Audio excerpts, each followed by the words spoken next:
Okay, I am starting. Um, welcome welcome everybody. I am talking about growing your own food using sprouting technology. So this is the earliest technology that's been on the planet. There would be no life on this planet if there were not seeds that were sprouted that grew into vegetables and flowers and fruits and trees. So this technology has been around forever. And most people, when they think about gardening, are thinking about growing a garden, or even late, there's been microgreens or tender leaves and little herbs and gardens. And those things are great. And I'm all for them. And I grew up in an environment where people would garden and grow food and farm and then sell their wares through the health food chains or through supermarkets and farmers markets. But then I moved to the desert. So if you look at where I am in the barren desert here. And not only am I in the desert, I'm in a food desert. So the challenges when you live in a food desert is that I am more than an hour and 15 minutes away from Whole Foods. So when I moved here 2 years ago, the question for me was, how is I going to sustain my life of eating 7 to 13 servings of fruits and vegetables every day? So the first couple of days, I drove an hour and 15 minutes, and I was like, no way, like this is crazy. I can't do this. So I brought out a play out of my old playbook, which was sprouting. So in the first week, I ordered some seeds, and I had some alfalfa seeds, some sunflower seeds, and some lentils, and sprouted those. And within a month, literally 30 days, 50% of what I was consuming was sprouts. So I was growing azuki and broccoli sprouts and cauliflower sprouts and clover sprouts and radish sprouts and pea sprouts and sunflower sprouts. And it was so easy. And that's where like the breakthrough came in, which caused me to write the book, because I was doing this in a 48 square foot kitchen. So without any special equipment, without soil, without sunshine, I was able to grow my own food, have food sovereignty. So we have a well here. So I was off the water grid, and then I was 50% off of the food grid. And some of the other interesting things about sprouts, and I mentioned lentils. When you sprout a lentil, on the third day, the volume of that lentil has doubled because it's absorbing water and it's growing and it's increasing the soluble and insoluble fiber. But that's kind of obvious because it's absorbing water. What's not so obvious is it's doubling the antioxidant value. So that is, wow, double antioxidants. And what's even more incredible, a lentil, which is known as a good plant-based protein source, when you sprout it, actually increases the vitamin C by 300 or 400%. So it goes from being like 5% of the recommended daily allowance to up to 20, 21%. So that is another increasingly powerful thing about sprouting. The other thing is sprouts all have their counterparts as mature vegetables. And there's been a lot of research about the anti-cancer properties of the cruciferous vegetable family. So broccoli, cauliflower, kale, bok choy, even wasabi are all part of the cruciferous family. But when you have broccoli sprouts, they have up to 50 or 100 times the amount of these anti-cancer properties. So there's one molecule called glucoraphanin, and when it mixes with an enzyme, myrosinase, it forms sulforaphane. And I just didn't know what all that meant, so I went right to the source, to Johns Hopkins University. I cold called and I spoke to Dr. Jed Fahey, and this week I interviewed him and we did a Zoom call for an hour and 45 minutes where I asked them to speak to me as a 6-year-old so that I could understand in non-technical terms what's happening, why this is so potent, and I learned so much. I'm going to be publishing that on my YouTube channel and on my Instagram TV at Doug Evans, DOUGEVANS. So on this note, I'd love to open it up for questions and see if we have some questions so I can make this as meaningful and targeted specific for you.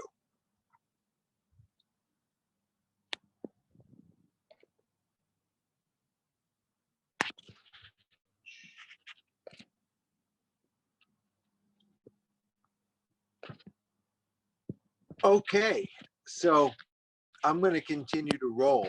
So the thing about sprouting that's also, very powerful is you can buy your seeds in bulk. And in my book, I covered the A to Z of seeds, and I also covered how you can sprout them. And there are some primary methods of sprouting that can be used: jars, trays, bags, socks, liners, even colanders and mesh screens, metal screens, and organic fabric or jute or coconut fiber or hemp fiber.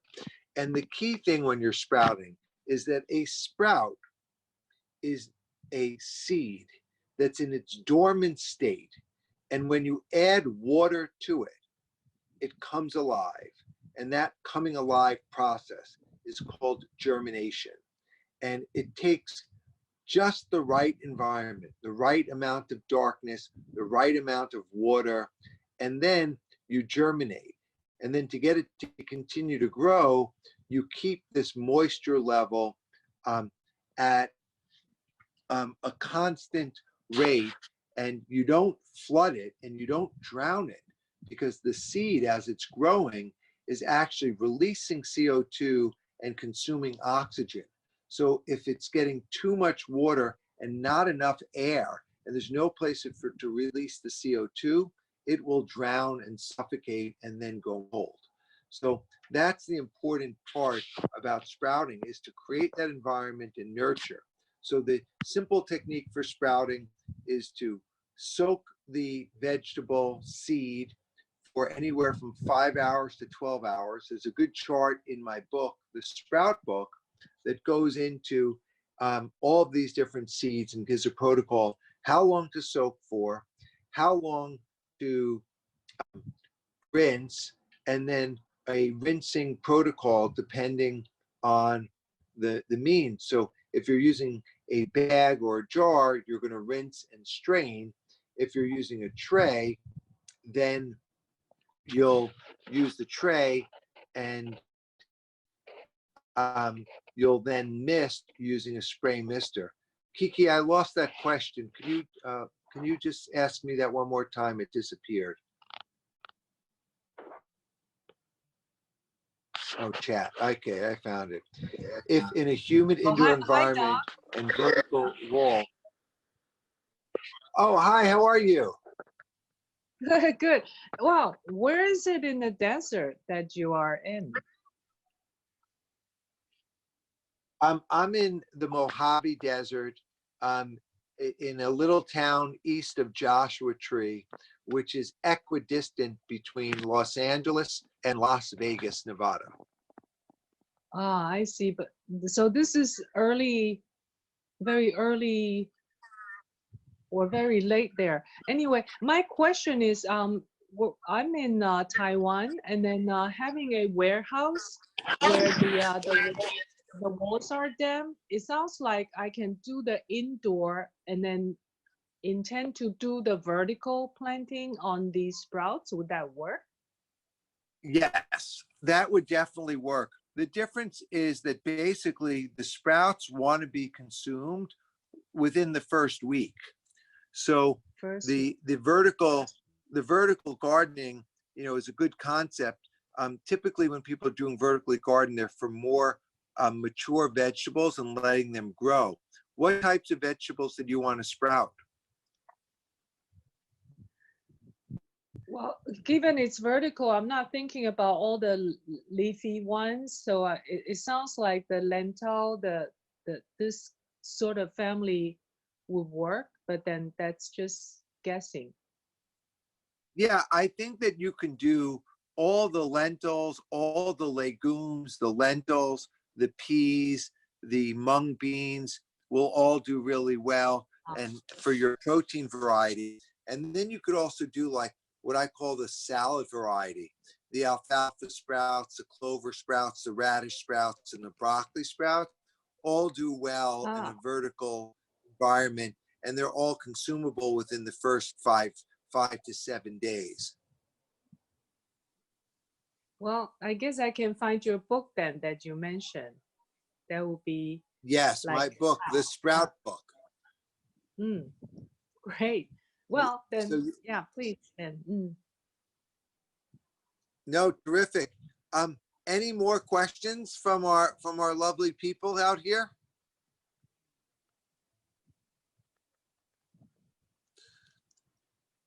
Well, DPH, do you anything for me, or should I just plan on winding off and saying a nice goodbye?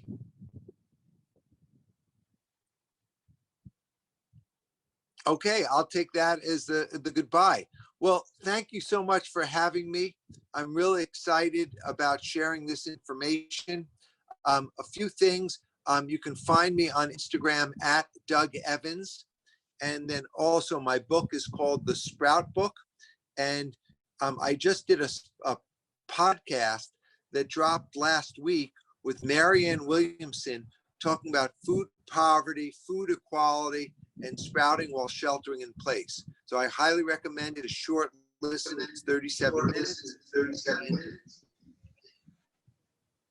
Sure, I'll find you on Instagram, Doc, and then the Thank book. you so much. Thank you. Okay, wonderful. Thank you. Okay, bye everybody.